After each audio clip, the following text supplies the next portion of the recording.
여러분 한 주간 평안하셨습니까? 오늘은 지난주가 어린이 주일이었으니까 당연히 어버이 주일이겠죠.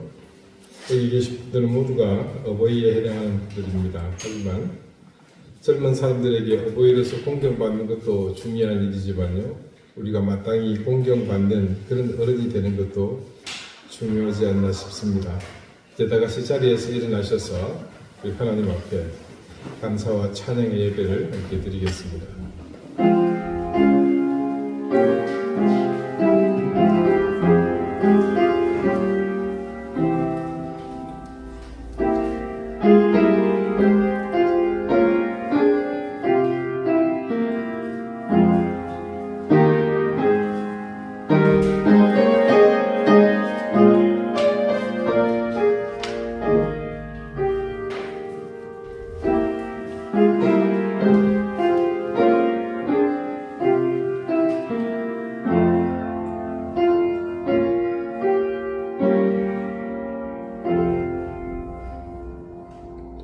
너희는 거룩하라. 이는 나 여호와 너희 하나님이 거룩함이니라.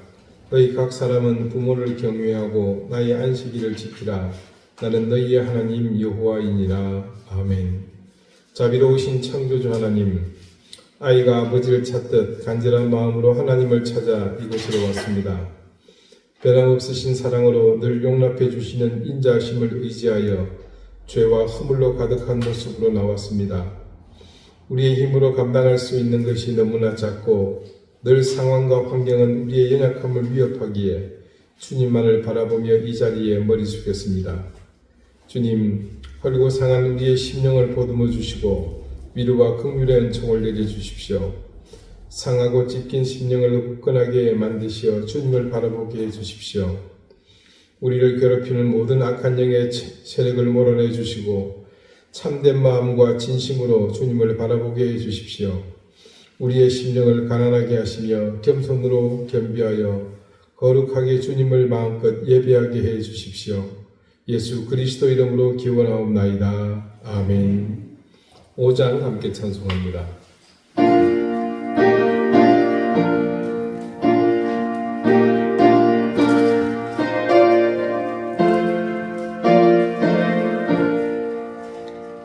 이 천지가 만물들아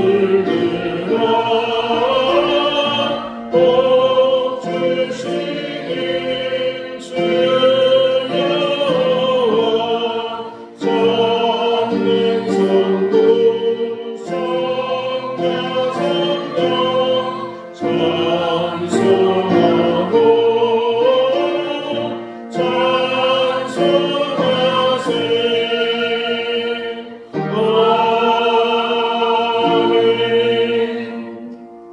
이제 다 함께 참회의 기도를 드리겠습니다. 자비로우신 하나님, 우리의 참회와 고백의 기도를 들어주십시오. 우리는 늘 망각하며 살았습니다. 우리의 인생이 유한하며 한계가 있다는 그 사실을 망각하여 부질없는 영혼을 사모했습니다. 그 사모함으로 인해 벗어버리지 못하는 육의 유혹 속에서 꿈틀거리는 죄의 욕망이 휩쓸리며 어둠 속에 거하며 구속받지 못할 옛사람의 모습으로 살았습니다. 영원하신 하나님의 말씀을 값싸게 만들어버리고 세상의 가치를 최고의 지표로 삼으며 육에 속한 삶의 습성을 버리지 못하고 함께 어울려 살았습니다. 아무리 사소한 것이라도 욕망을 채우는 것이 죄이며 그것을 얻기 위해 무수히 많은 죄를 습관적으로 짓고 살았습니다. 세상의 가치는 각양각색 앞다투어 변화무쌍한 모습으로 우리를 유혹하는데 그런 위협 속에서도 전혀 위협을 감지하지 못하고 내 욕망을 누구며 성취하려 모진 애를 쓰며 살았습니다. 우리의 이런 연약함과 무지함을 불쌍히 보시고 저희에게 자비를 베풀어 주십시오.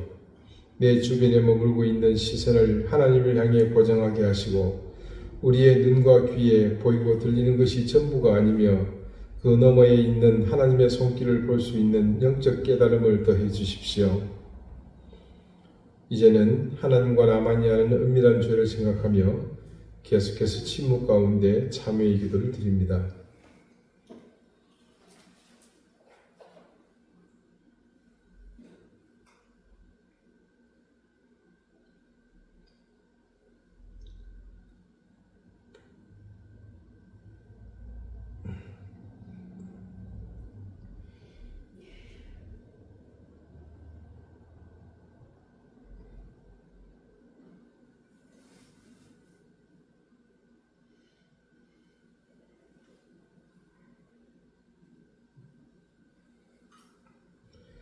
하나님께서는 자신의 부끄러운 죄를 솔직하게 고백하는 사람들에게 말씀하십니다. 나는 그에게 아버지가 되고 그는 내게 아들이 되리니 그가 만일 죄를 범하면 내가 사람의 매와 인생의 채찍으로 징계하려니와 내가 네 앞에서 물러나게 한 사울에게서 내 은총을 빼앗은 것처럼 그에게서 빼앗지는 아니하리라. 아멘. 이제는 사도신경으로 우리의 신앙을 고백하오니 나는 전능하신 아버지 하나님 천지의 창조주를 믿습니다. 나는 그의 유일하신 아들 우리 주 예수 그리스도를 믿습니다. 그는 성령으로 잉태되어 동정녀 마리아에게서 나시고 본디오 빌라도에게 고난을 받아 십자가에 못 박혀 죽으시고 장사된 지 사흘 만에 죽은 자 가운데서 다시 살아나셨으며 하늘에 오르시어 전능하신 아버지 하나님 우편에 앉아 계시다가 거기로부터 살아있는 자와 죽은 자를 심판하러 오십니다. 나는 성령을 믿으며 거룩한 공교회와 성도의 교제와 죄를 용서받는 것과 몸의 부활과 영생을 믿습니다. 아멘. 자리에 앉으시기 바랍니다. 이제 다 함께 성시를 교독하겠습니다. 성시는 교독문 98번 어버이 주일편입니다.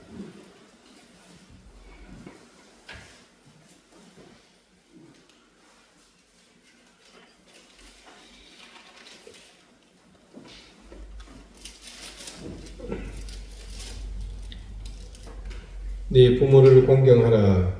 그리하면 내 하나님 여호와가 내게 준 땅에서 내 생명이 기리라. 내 아들아, 네 아비의 훈계를 들으며 네 어미의 법을 떠나지 말라.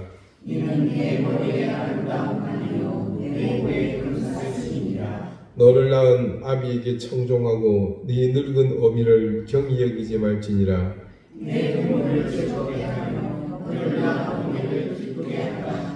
자녀들아, 주 안에서 너희 부모에게 순종하라. 이것이 옳으니라. 내 아버지와 어머니를 공경하라. 이것은 약속이 있는 첫 계명이니 이로써 네가 잘 되고 땅에서 장수하리라. 아멘. 기도드리겠습니다. 자비로우신 하나님, 우리가 인식하지도 못하는 더 넓고 깊은 세상의 경륜은 우리의 미약함과 미련함을 넘어 늘 거대한 강물처럼 우리 곁을 지나고 있습니다. 그 모든 순간에 우리를 향한 하나님의 세심한 사랑과 보호하심이 있다는 사실을 알기에 오늘도 아버지 하나님을 향해 감사와 찬양을 드립니다. 아버지 하나님, 눈을 들어 세상을 보니 피를 토하는 심정으로 하나님 앞에 기도하지 않을 수가 없습니다. 지금껏 이런 혼란은 없었습니다. 집권자도 아닌 일개 정당의 광기가 나라를 어떻게 이 지경까지 나락으로 밀어넣을 수 있는지 상상도 못한 일이 세상에 연일 일어나고 있습니다. 미련한 인생들이 깨닫게 해주십시오. 우리가 잠깐의 욕심을 채우기 위해 발버둥치며 세상을 삼킬 듯 아기다툼하는 것이 얼마나 수치스럽고 미련한 것인지 그 깨달음을 통해 내적으로 그리고 영적으로 인간다움을 회복하며 하나님의 은혜를 의지하는 인생이 되게 해주십시오. 세상이 시시각각으로 변하며 우리의 삶은 이전과 비교할 수 없이 윤택해지고 다양해졌지만 그 풍요로움과 편리함이 점차 우리를 지배하고 있음을 깨닫지 못합니다. 우리에게 잃어버린 것들과 무의식 속에 사라져버린 것들을 회복하며 하나님이 창조하신 우리 인생의 가치들을 채워나가게 해주십시오. 세상의 소란함 속에서 우리의 중심을 늘 지키며 작은 일에 요동치는 가벼운 마음을 버리고 주님의 말씀을 바라보며 침묵하게 하시고 세상의 소음에 우리의 가치를 비교하지 않고 참된 신앙의 길을 자랑스러워하게 해주십시오. 우리의 열심과 신앙이 자칫 하나님과 다른 방향으로 나가는 어리석은 일이 되지 않게 해주십시오. 우리의 신앙은 정직하게 하시고 우리의 믿음은 치우침 없이 바른 길로 나가게 해주십시오. 세상은 욕망을 다스리지 못하는 미련한 인생들의 광기로 수많은 생명이 지금도 이 시간도 생명을 잃고 있습니다. 우리 주변에도 크고 작은 욕망의 광기로 삶의 터질을 잃고 가정이 무너지며 삶의 의욕을 무너지게 하는 일들이 그치지 않고 있습니다. 주님, 이 땅을 불쌍히 여기시고 무너져버린 우리의 인생들을 회복해 주십시오. 우리 사랑하는 이든교회 교우들, 주님의 사랑하심에 부끄럽지 않는 우리 교회 되게 해 주십시오. 올바른 믿음과 정직한 신앙을 회복하기 위한 우리 교우들의 삶을 주님께서 응원해 주시고 성숙한 신앙인으로서 그리고 한 사람의 교회로서 우리 자신을 신실하게 갖고 가게 해주십시오. 이런 교회 교우들 형편을 잘 아시는 주님, 교우들 가정의 생업에 은혜를 더해 주십시오. 사랑하는 자녀들을 하나님의 은혜의 손길로 인도해 주십시오. 지혜와 명철을 더해 주시며 하나님과 세상에 사랑받는 귀하고 신실한 자녀로 자라게 해 주십시오. 질병으로 고통받는 가족들을 하나님 기억해 주십시오. 치유하신 하나님의 능력을 의지하여 간구하오니 회복해 주시고 온전하게 해 주십시오. 오늘 이 예배를 통해 주실 은혜와 복을 기대합니다. 겸손한 마음과 가난한 심령으로 주님을 바라보며 이 시간 간절한 마음으로 주님께 예배합니다. 우리의 찬양과 경배를 받아주십시오. 예수 그리스도 이름으로 기도드립니다. 아멘.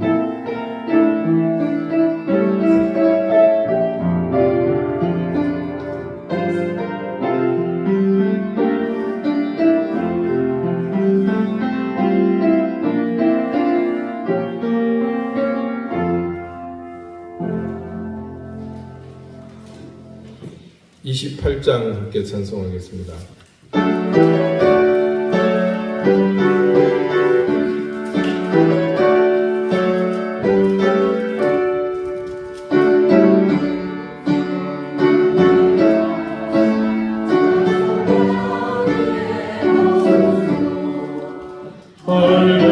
한량없이 자비하신 증명할 길 없도다.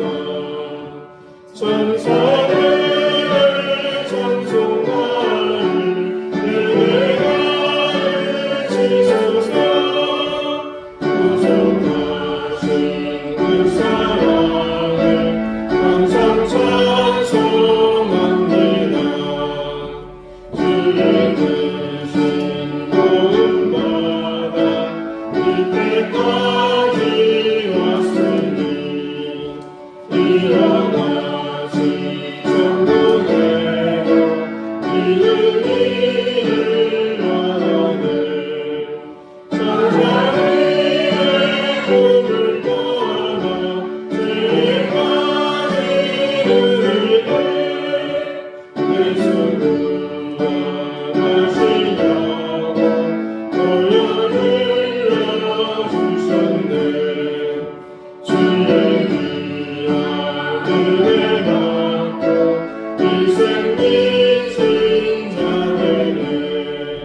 주의 이름에 사실 되사 나를 주께 주소서.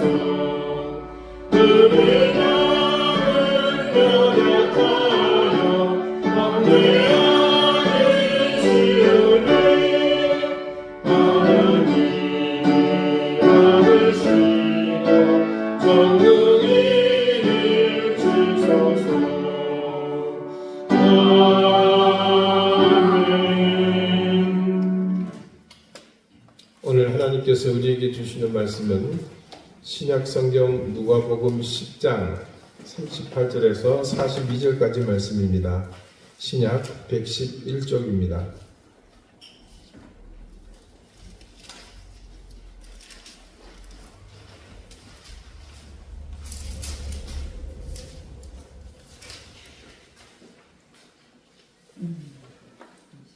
누가복음 10장 38절에서 42절까지의 말씀을 제가 읽겠습니다. 이제 다 같이 자리에서 일어나 하나님의 말씀을 경청하십시오.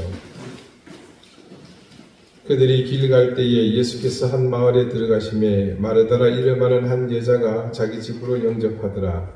그에게 마리아라 하는 동생이 있어 그의 발치에 앉아 그의 말씀을 듣더니 마르다는 준비하는 일이 많아 마음이 분주한지라. 예수께 나와 이르되 주여 내 동생이 나 혼자 일하게 두는 것을 생각하지 아니하시나이까. 그를 명하사 나를 도와주라 하소서. 주께서 대답하여 이르시되 마르다야 마르다야 네가 많은 일로 염려하고 근심하나 몇 가지만 하든지 혹은 한 가지만이라도 족하니라. 마리아는 이 좋은 편을 택하였으니 빼앗기지 아니하리라 하시니라. 아멘. 자리에 앉으시기 바랍니다. 하나님께서 이 말씀으로 우리에게 은혜 주시기를 원합니다. 대학 입시로 정신없는 고등학교 교실에 걸려있는 아주 재미있는 그분들이 있습니다. 예를 들면 대학 가서 미팅할래, 공장 가서 미심질할래, 폭이란 배추를 셀 때나 하는 말이다. 네 성적에 잠이 오냐? 쟤 깨워라. 그러라고 보낼 학교가 아닐 텐데. 담배가 한 갑이면 공책이 두 권이다. 2호선을 타자. 서울의 명문대가 대부분 이 2호선 라인을 끼고 붙어 있죠. 제 생각인데 2호선 건설하고 노선 정할 때 그걸 결정하는 사람들이 대부분 이 라인에 있는 대학 출신들이 아니었을까, 저는 그렇게 합리적인 의심을 해봅니다. 근데 유독 눈에 띄는 그 분이 하나가 있습니다. 10분 더 공부하면 마누라가 바뀐다. 공부의 목적이 너무나 뚜렷합니다. 분명한 동기부여입니다. 공부 열심히 해서 출세해서 부잣집 딸 만나 인생 펴보라는 말입니다. 사실 우리가 사는 요즘 세상에 사회에서 신분 상승만큼 관심을 끌고 있는 주제가 있겠습니까? 빈부의 격차가 뚜렷이 드러나는 자본주의 사회에서 어쩌면 필연적으로 일어나는 현상이 아닐까 합니다. 많은 사람들은 오직 그것을 이루려고 공부하고 일하고 돈을 법니다. 그러나 마침내 신데렐라나 온달 장군이 되는 사람은 극히 드뭅니다. 안타깝게도 신데렐라가 만났던 왕자님은 이제 없습니다. 왜요? 품절남이잖아요. 신데렐라가 결혼해버렸거든요. 그렇다면 재벌 2세라도 대신 좋겠지만 우리나라 재벌이 어디 길거리에 늘린 겁니까? 극소수입니다. 세상에 수도 없이 많은 사람이 그런 꿈을 꾸지만 왕자님과 결혼하는 신데렐라는 단 한 사람뿐입니다. 그리고 나머지 모두는 신데렐라가 되지 못하고 낙오하고 맙니다. 우스운 얘기지만요, 단 한 명의 신데렐라 때문에 신데렐라가 되지 못한 수많은 사람들은 그저 꿈만 꾸면서 남을 부러워하면서 자신의 처지에 만족하지 못하면서 그렇게 삽니다. 그 단 한 명의 신데렐라마저도 허상일지 모르는데 그것을 쫓으면서 수많은 사람들은 이 신데렐라 컴플렉스, 남자들은 온달장군 컴플렉스에 시달린다고 합니다. 현대를 사는 사람들은 우연이나 운에 자신의 운명을 맡기는 예도 많습니다. 주머니를 열어보니까 탈탈 털어 겨우 로또 한 장 살 돈밖에 없습니다. 하지만 그들은 미련 없이 그 돈을 털어서 복권을 삽니다. 벼락 맞을 확률보다 낮다는 현실감이 없는 운을 바라면서 내게 그 행운이 올 것이라는 기대를 합니다. 신데렐라나 바보 온달도 따지고 보면 세상의 기준에서는 운이 좋은 사람들입니다. 영화나 드라마를 보시면 그런 운이 어떻게 진행이 되는지 우리는 뻔히 압니다. 재벌 2세가 신분을 숨기고 어디 새방에 사는데 하필 그 집이 우리 집 옆집이란 말입니다. 하도 소란해서 옆집에 가서 삿대질하며 싸우는데 그러다가 정이 들었단 말입니다. 정들자 사랑하게 되고 알고 보니 자연 그 사람이 재벌의 아들입니다. 어쩐지 운명처럼 마음이 끌리더라나 어쨌다나. 그러나 우리 현실은 그런 일이 절대 있을 수 없습니다. 어떤 분이 현대의 자본주의는 마치 자동 판매기와 같다고 말합니다. 자, 이게 무슨 말인가요? 우리가 가게에서 물건을 삽니다. 돈이 몇백 원 모자라면 사정을 하기도 하고 좀 깎을 수도 있습니다. 그런데 여러분, 자판기는요, 자동 판매기는 10원만 부족해도 절대 물건 내주지 않습니다. 아주 냉혹하죠.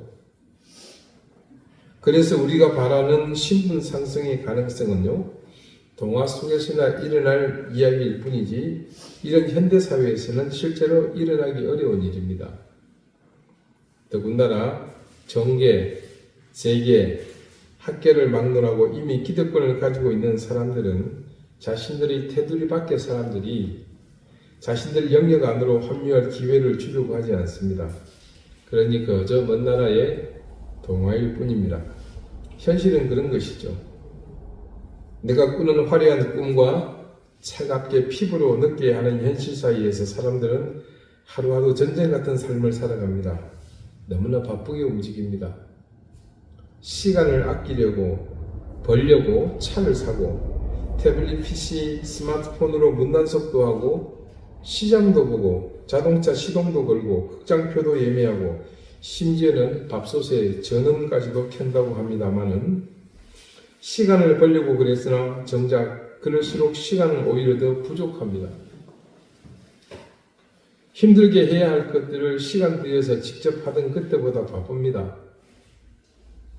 어쩐지 이제는 여유가 없습니다. 쉴 만한 곳도 없고요. 편하게 만날 수 있는 사람도 없습니다. 과연 이렇게 사는 것이 잘 사는 것일까? 다들 그렇게 이루고 싶어서 애태우는 신분상성 또는 성공에 집착하는 삶을 삽니다만 과연 그것을 위해서 다른 삶을 다 팽개쳐도 좋을 만큼 정말로 가치가 있는 것일까요? 마치 클로버밭에서 네잎클로버를 찾는 것 같지 않나요? 여러분, 네잎클로버의 꽃말이 뭡니까? 행운이죠. 근데 여러분, 세잎클로버의 꽃말은 뭔지 아십니까? 행복입니다. 근데 사람들은 어떻게 하고 있습니까? 그 행운을 찾으려고 행복을 막 짓밟으면서 눈에 불을 켜고 찾지 않습니까? 우리 인간의 삶의 근원을 봅시다. 하나님 말씀에서 인간의 역사는 이미 에덴에서 쫓겨난 이후의 역사를 말합니다. 소위 말하는 에덴의 동쪽에서 사는 사람들은 순수한 영혼이 아니고 아담의 DNA를 선천적으로 타고난 타락한 영혼들입니다. 더군다나 그들은 그나마 선한 아벨의 후손이 아니고 누구의 후손입니까? 네, 아벨을 쳐 죽인 가인의 피를 타고났습니다. 실제로 신데렐라와 춤을 추던 백마탄 왕자나 쓰러져가는 초가로 농부를 찾아온 우렁이 섹시 같은 인물은 모두 다 사람들이 지어내서 꾸민 이야기 속의 상상인물입니다. 그런데도 사람들은 저마다 이야기 속의 주인공들을 칭찬하고 드라마나 영화로 만듭니다. 그러면서 그들만큼 예쁘지도 착하지도 못한 자신을 부끄럽게 여깁니다. 어떤 신학자는 이렇게 말합니다. 인간이 낙원에서 쫓겨난 다음에 받은 가장 큰 형벌이 있다면 그것은 낙원에 살지 못하는 것에 대한 고통이 아니라 낙원에 들어갈 수 없으면서도 늘 그것을 그리워하는 바로 그런 컴플렉스일 것이다. 여러분, 타당한 말 아닙니까? 여러분, 우리 속에요, 우리가 모르는 그런 DNA가 있습니다. 우리 속에 드리워져 있는 우리의 본향, 천국이 그래서 늘 그림자처럼 우리 뇌리에 있는 바로 그것을 말합니다. 여러분, 아름다운 풍광을 보면 다들 어떻게 합니까? 에이씨, 눈 버렸네. 그러시나요? 아닙니다. 이놈 저놈 2년 전 죄송합니다. 이분 저분 할 것 없이 모두 다 풍광을 보고 감탄하지 않습니까? 함께 감동을 합니다. 공명을 하는 거죠. 같은 파장에 나오면 함께 울립니다. 그처럼 우리 모든 인간은요, 천국일 것이라는 아름다운 풍경 앞에 서면 모두가 예외 없이 그렇게 같은 울림을 내게 되어 있습니다.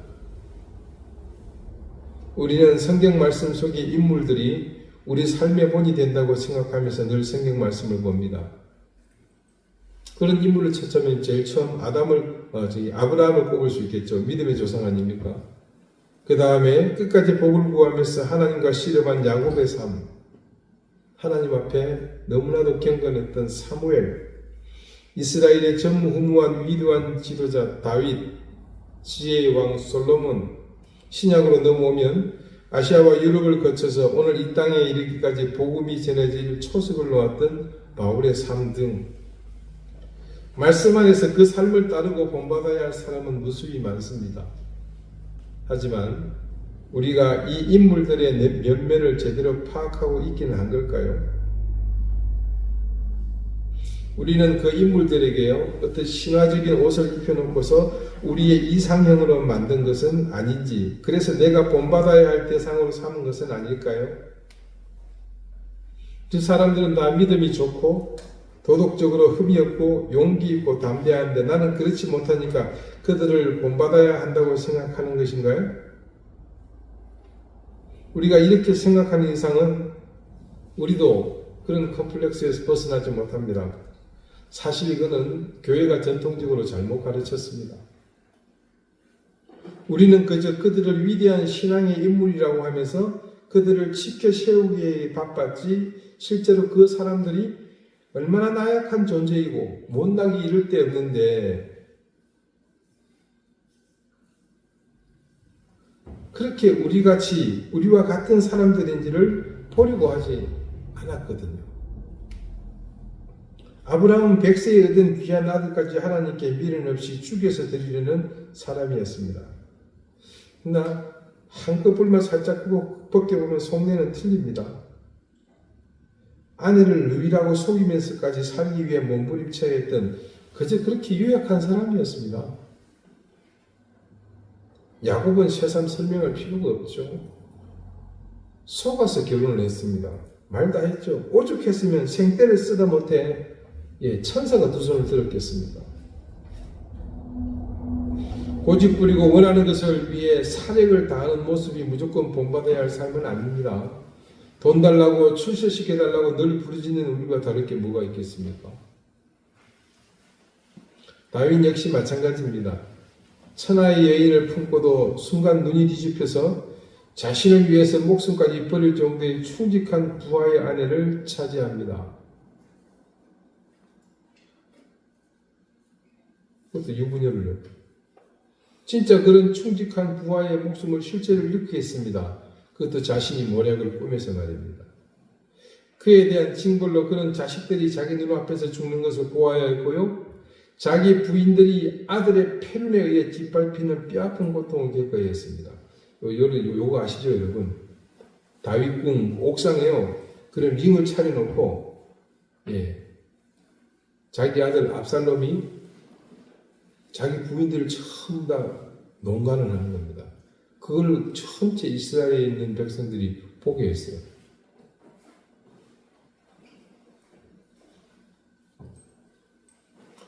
바울은요, 자신의 고백처럼 예수 그리스도를 믿는 사람들을 핍박하는 데 앞장서면서 그들을 죽이는 일까지 서슴지 않았습니다. 성경 말씀이 위대한 것은요, 이런 훌륭한 인물들의 어두운 면면까지도 여과 없이 그대로 기록해 놓았기 때문이라고 합니다. 여러분, 세상에 그런 경전은 없습니다. 하다못해 여러분 한 사람이 위인전을 써요. 그러면 싹 다 뺍니다. 나쁜 짓 한 거는. 우리 교회 지금은 출석을 못하지만 박정규 회장님이 쓰신 책 여러분 읽어보셨죠? 그 책을 출간한 출판사의 대표가 그 책에 대해 이런 말을 합니다. 이 책의 가치는 목사님, 여기에 잘한 것도 많지만 못하고 실수한 것도 그대로 다 가감없이 기록해 놓았기 때문에 가치가 있는 겁니다. 근데 성경은 보세요.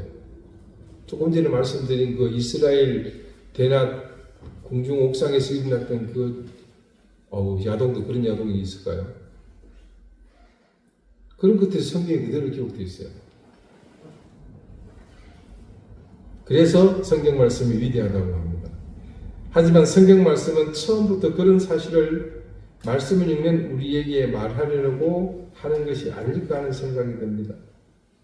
이 말씀을 읽다 보면 이런 면도 있단다가 아니라 이게 진짜 모습이다 하고 드러내는 것이 아닌가 하는 생각입니다.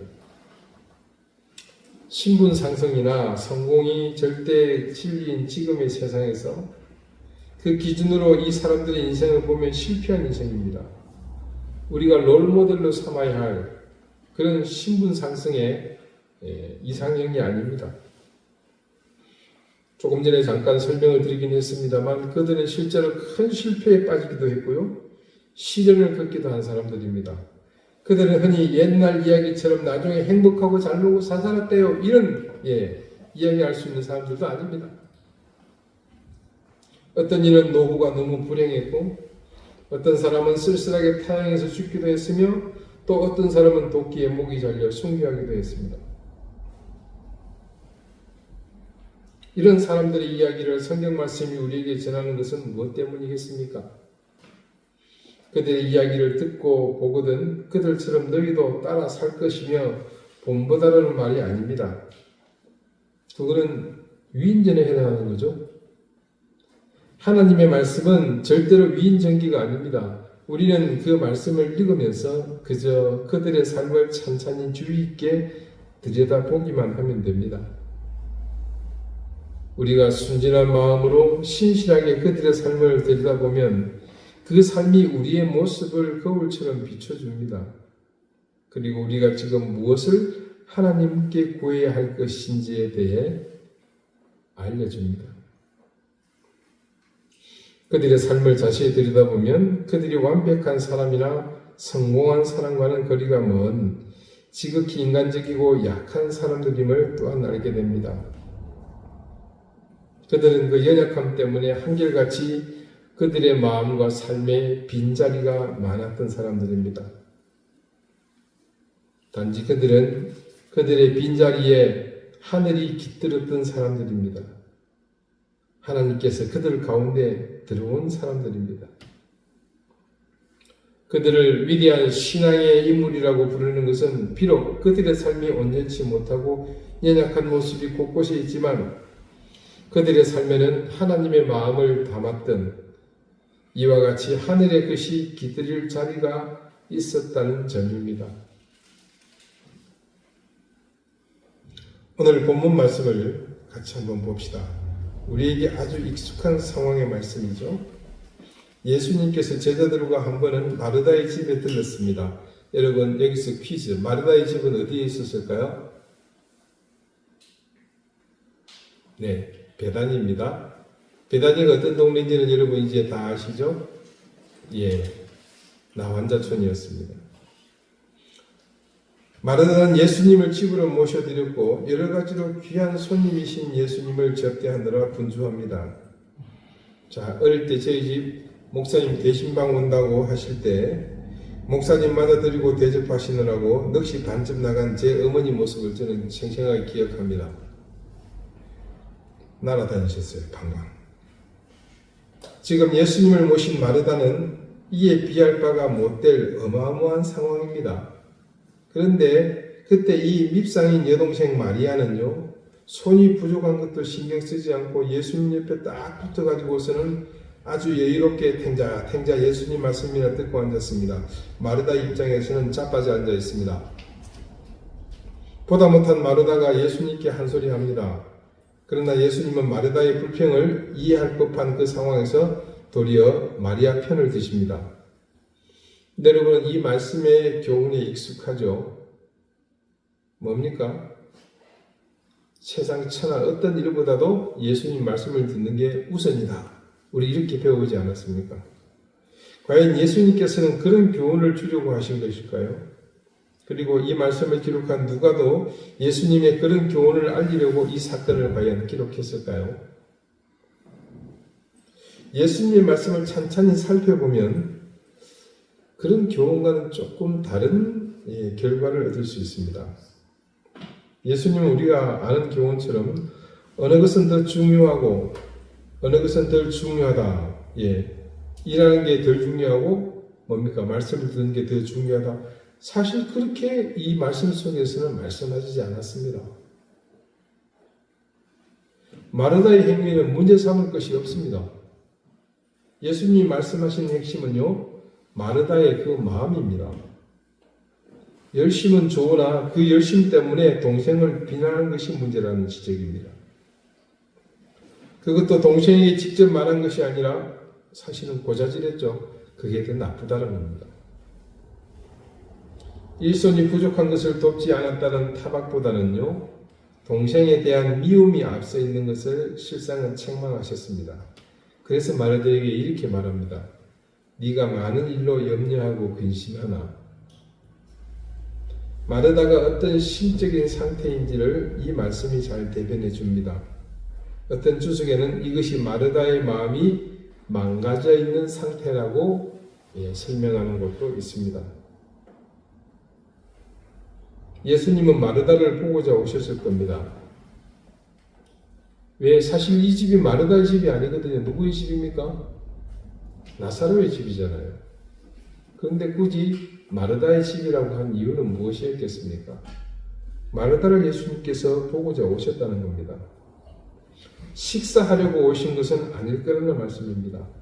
그런데 예수님께서 막상 마르다의 집에 왔을 때 보신 것은 일하느라고 바빠서 자신이 왜 분주한지도 잊어버리고 있는 마르다, 그리고 자기의 행동에 동조하지 않는 데 대해 불평만 늘어놓는 마르다를 보셨습니다. 주님은 지금 그 사실을 지적해 주셨습니다. 우리가 지나치게 주님 중심으로 왜곡되게 해석함으로써 마르다를 일방적으로 나쁘다고 했지만 실상 예수님께서 지적하신 것은 그런 원색적인 핀잔보다는 다음 말씀에서 우리가 놓치기 쉬웠던 큰 한 가지의 중요한 것을 말씀하십니다. 마리아는 이 좋은 편을 택하였으니, 이 말씀은 바로 앞에서 말씀하신 네가 많은 일로 염려하고 근심하나와 연결지어서 보아야 합니다. 그것은 이런저런 일로 바쁜 나머지 정말로 중요한 것을 잊어버린 데 대한 지적입니다. 그렇다면 우리가 교회에서 전통적으로 배워왔던 것과 크게 많이 빛나는 것 같지는 않습니다. 근데 여러분, 혼인잔치에서요, 정작 중요한 것은 뭡니까? 결혼하는 당사자 두 사람의 행복입니다. 그런데 혼수 준비하느라 신혼여행을 어디로 갈 것인가 막 하면서 저 주례는 누구한테 부탁을 해야 하나? 그렇게 시달리다가 정작 당일에 신랑 신부가 맥이 빠져 있다면요, 주님이 말씀하신 것처럼 정작 중요한 족한 그 한 가지를 잊은 것입니다. 너무 그것 때문에 우리가 신경을 많이 쓰잖아요. 누군가는 그러지 않습니까? 아이고, 결혼 준비하는 게 힘들어서 다시는 두 번은 결혼 못하겠다고. 그렇게 생각해보면 결혼 준비를 좀 더 혹독하게 시키는 것도 좋은 방법일 것 같습니다. 여러분, 돌잔치도 마찬가지잖아요. 정작 돌을 맞은 그 아이가 기쁘고 행복해야 되는데 돌잔치 맞추고 나면 애는 완전히 뻗죠. 그날 저녁은 밤에 안 깹니다. 애를 얼마나 괴롭힙니까? 웃을만 해야 우지 계속 웃으라고 난리죠. 여기 보라 저기 보라 그러죠. 그건 또 괜찮아요. 자, 불러봐. 외숙모하고 외숙모까지는 괜찮아요. 자, 불러봐. 어촌 당수거는. 네. 자, 예수님은 지금 주의 말씀을 듣는 영적인 일과 육의 양식을 준비하는 육적인 일의 우열을 말씀하시기보다는요, 사실 주님의 곁 그 발치에서 말씀을 경청하는 그 모습을 좋게 보신 겁니다. 결국 여기서도 주님은 이 한 가지를 보십니다.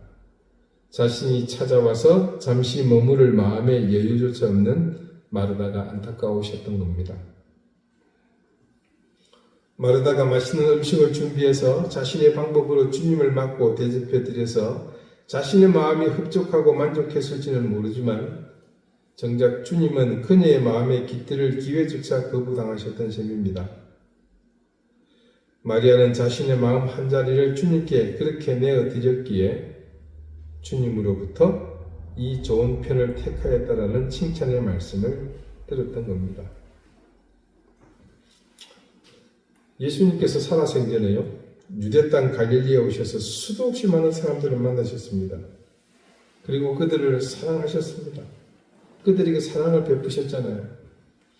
하지만 정작 주님을 영접하고 그분을 받아들이는 사람은 잘나고 성공한 사람들이 아닙니다. 물론 잘나고 성공한 사람도 있습니다. 잘나고 성공한 사람들은요, 너무 바쁘고 여유가 없어서 그렇게 고대하던 메시아인 예수님을 영접할 수 없었습니다. 오히려 세상에서 배척당하고 왕따당하던 셀이나 죄인들, 여인들, 병자와 귀신 들린 사람들, 이런 변두리에 주목받지 못한 사람들이 주님을 영접했습니다. 예를 들어 서울을 예를 들자면요, 강남이나 명동이나 뭐 하다못해 용산, 종로 이쪽 사람들이 아니고 저 위에 노원구 끝머리에 있는 사람들, 저 상계동 사람들, 예, 그런 사람들이 예수님을 만나고 구원을 받았던 겁니다.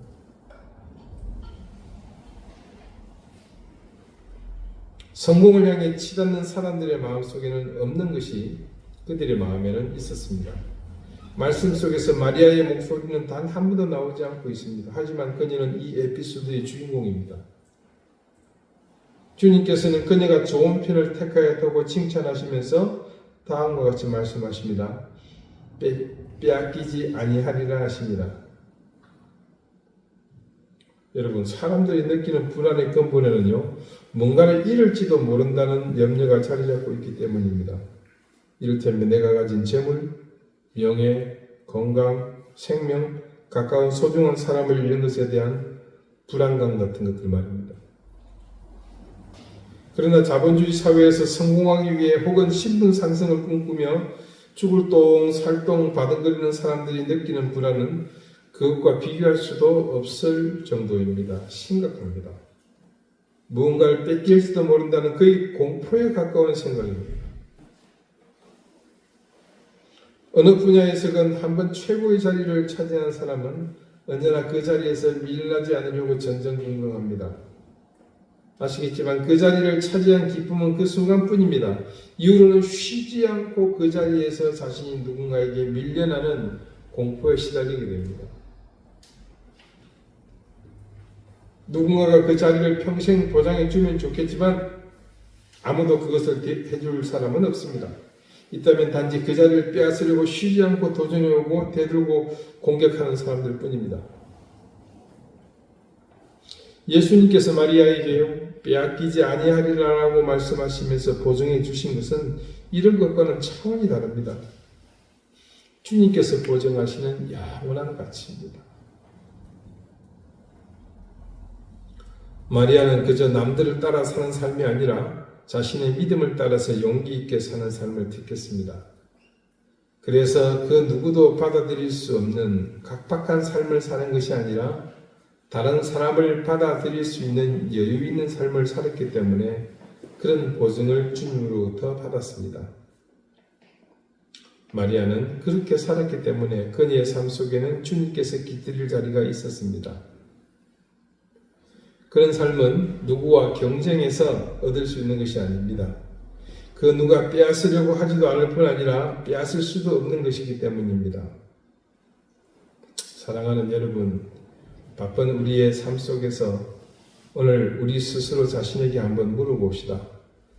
우리 안에는 그런 소중한 누구도 빼앗을 수 없는 하늘이 깃들일 자리, 예수께서 잠시 깃들일 자리가 있는지 말입니다.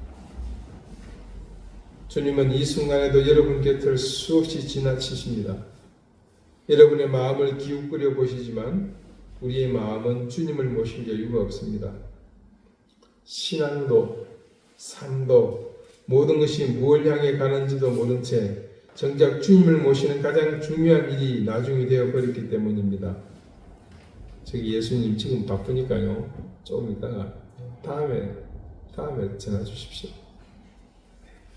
지금은 전화를 받을 수가 없습니다. 여러분, 잠시만 삶의 길을 멈추시고 자신이 가고 있는 길을 살펴보시고 그 길을 가고 있는 모든 수단들을 점검해 보시기 바랍니다.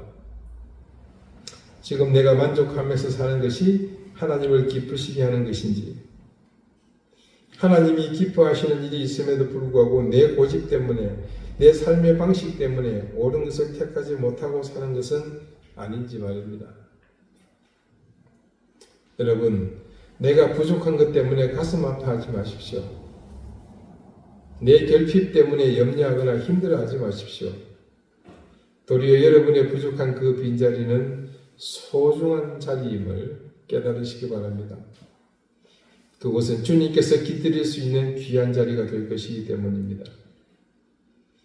나에게 있는 그만큼 여러분의 마음을 지배할 것이고 나에게 있는 그것이 여러분의 인생을 좌지우지할 것입니다.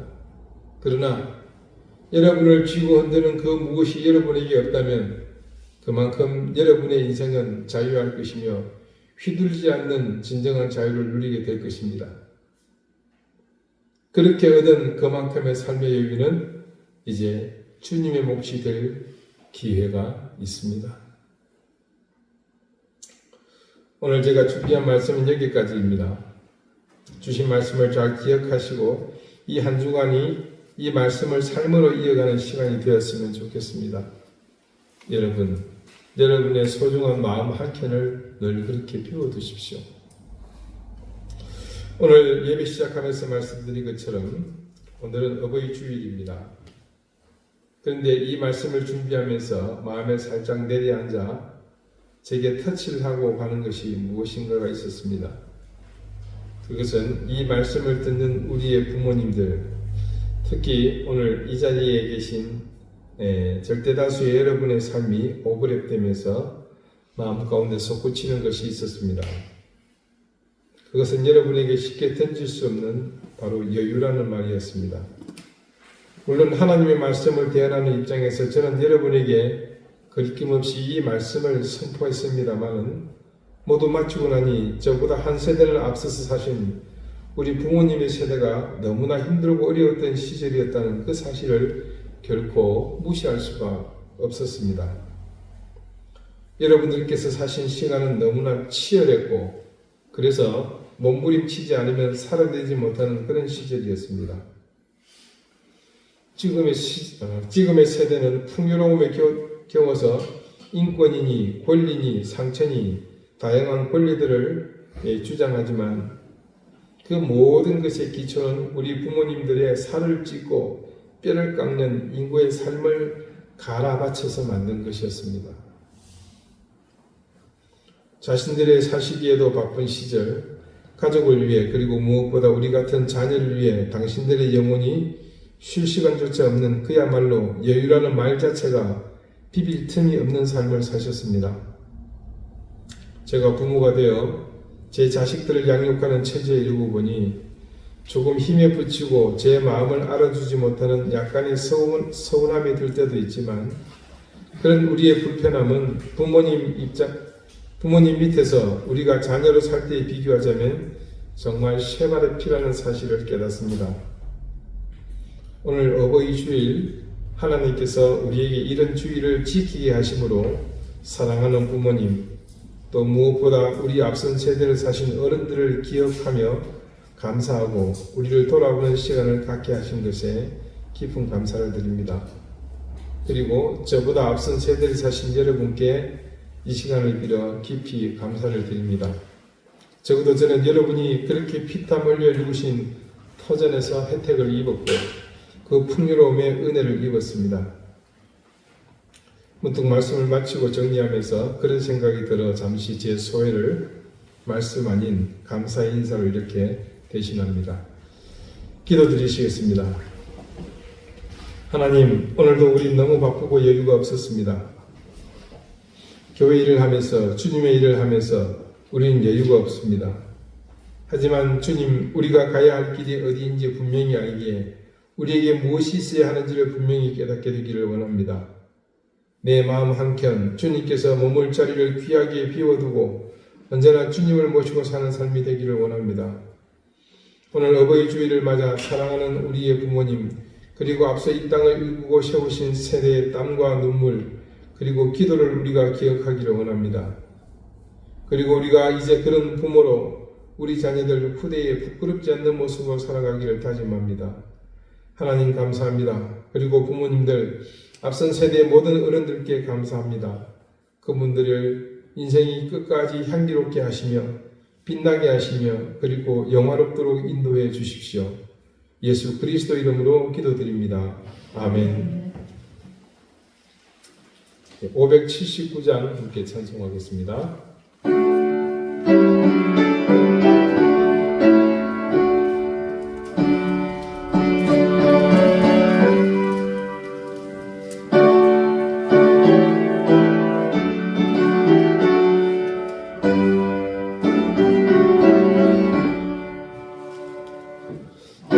어머니의 넓은 사랑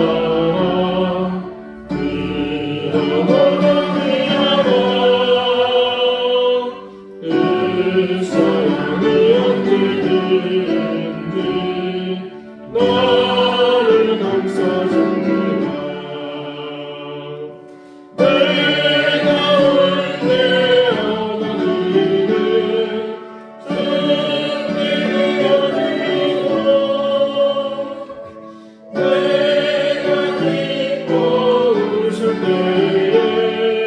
찬송 부르십니다.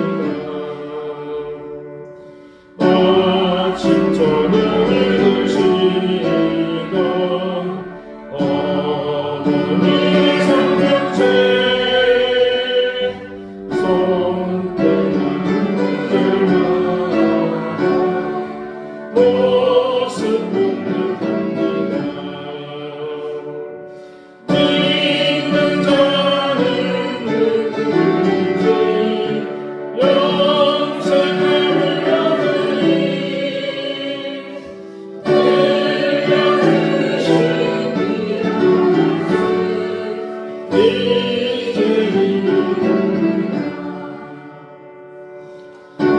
올여름으로 배울 때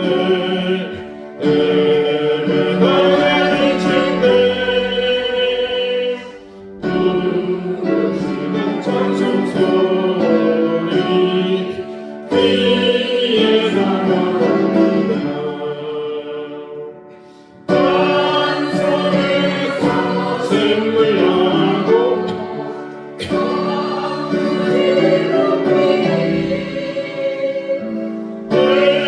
예수님과 동행하며 두려울 것 없어라. 오늘도 겸손하며 올바른 몸을 세네 어머니의 뜻만 들고 보라는 내 삶이라. 통과하는 세상에서 선한 삶 살아 생명실에 흐르고 함께 살리라. 하나님 아버지, 은혜와 사랑을 감사드립니다.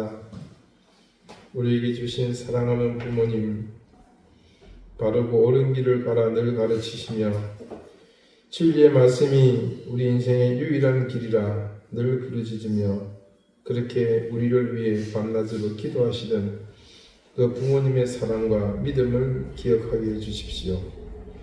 주님, 어쩌면 주님 앞에 가장 훌륭한 부모는 자녀가 늘 부모님의 그런 모습을 생각할 때가 아닌가 합니다. 오늘 이 찬송이 우리에게 눈물 짓게 하고 가슴을 쓰라리게 하는 것은 우리에게 그런 훌륭한 부모님이 계셨기 때문입니다. 우리도 후대 우리 자녀들에게 그들이 이 찬송을 부르며 우리를 생각할 때 가슴을 치고 눈물을 흘릴 수 있는 그런 부모가 되게 해주십시오. 우리 사랑하는 교우들, 특별히 연로하신 우리 어른들, 평생을 오늘 이 나라와 이 민족을 위해서 가정을 위해 자녀를 위해 희생하신 그 사랑을 기억해 주시고 오늘 이 땅이 혼란스럽고 고통스러운 이곳에서 우리 모두 그때를 기억하며 어떤 길을 선택하고 어떻게 살아야 할지를 모두가 선택하며 깨닫는 시간이 되게 해 주십시오. 주님 주신 귀한 은혜와 사랑을 잊지 않고 구별하여 하나님 앞에 드렸습니다. 드릴 손길의 마음과 정성을 기억해 주십시오. 그곳에 담겨있는 하나님을 향한 고백과 사랑을 귀히 받아주시고 하나님께서 그들에게 생각지도 못하는 상상도 못할 하늘의 신령한 은혜와 땅의 기름진 복을 덧입혀 주시기를 구합니다. 주님, 이 교회를 위해 애쓰며 매주 수고하는 손길이 있습니다. 하나님 그 손길의 헌신과 수고를 귀히 여겨주시고 하늘의 귀한 상급을 더해 주시기를 기도합니다. 우리 사랑하는 자녀들 가정의 앞길을 열어주시고 주님 저들을 귀하게 붙들어 주시며 우리 교우들 생업이 늘 하나님의 귀한 은혜를 누리기에 부족함 없도록 인도해 주십시오. 감사드리며 예수 그리스도 이름으로 봉헌 기도 드립니다. 아멘. 교회 소식 알려드리겠습니다. 네, 오늘은 어버이 주일입니다. 참 여러분이 애매한 입장이시죠. 네, 여러분 자녀 입에서 또 어버이가 되어야 되는.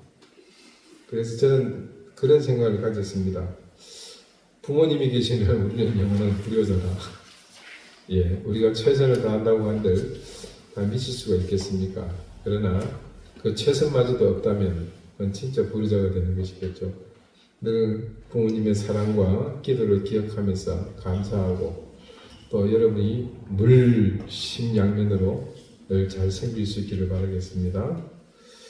예, 우리 기도 제목들 늘 보시면서 기도해 주시길 바라겠고요. 우리 지난 부활절 헌금이 430여만 원이 들어왔습니다. 그래서 어제 경상북도 영월군, 영월이 아니지, 문경 쪽에 있는 매정교회라는 곳입니다. 교인이 저희가 대동소이한데 교회가 완전히 불타버리고 사택마저도 전소가 됐습니다. 그래서 그 교회 통장으로 400만 원을 입금을 했습니다. 입금한 내용은 단톡방에 다시 한번 올리도록 하겠습니다.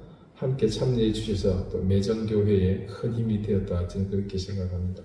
다 같이 자리에서 일어나셔서 앞뒤 좌우에 계신 분들과 다정하게 인사를 나누시겠습니다. 54장 함께 찬송합니다.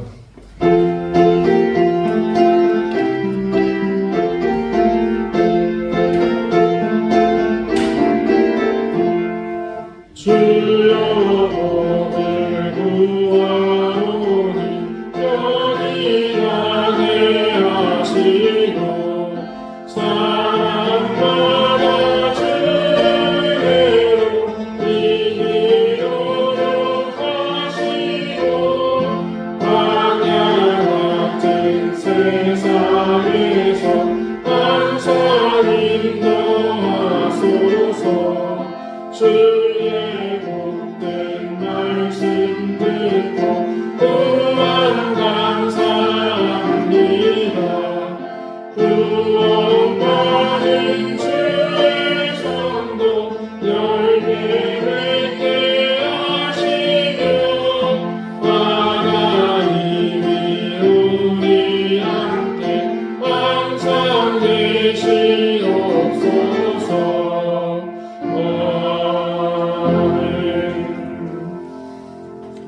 이제는 예수 그리스도의 은혜와 하나님의 사랑과 성령의 교통하심이 우리 사랑하는 부모님들, 앞선 세대들의 그 헌신과 기도와 눈물과 피와 땀을 흘린 이 나라와 이 민족을 주님께서 기억하시고 그것을 위해 감사하며 또 그 삶을 기억하고 찬양하는 그런 부모님의 은혜를 감사하는 사랑하는 이등기의 모든 성도들, 그들의 가정과 생업과 주신 귀한 자녀들 위해 이제부터 영원토록 항상 함께 하시기를 간절히 축원하옵나이다. 아멘.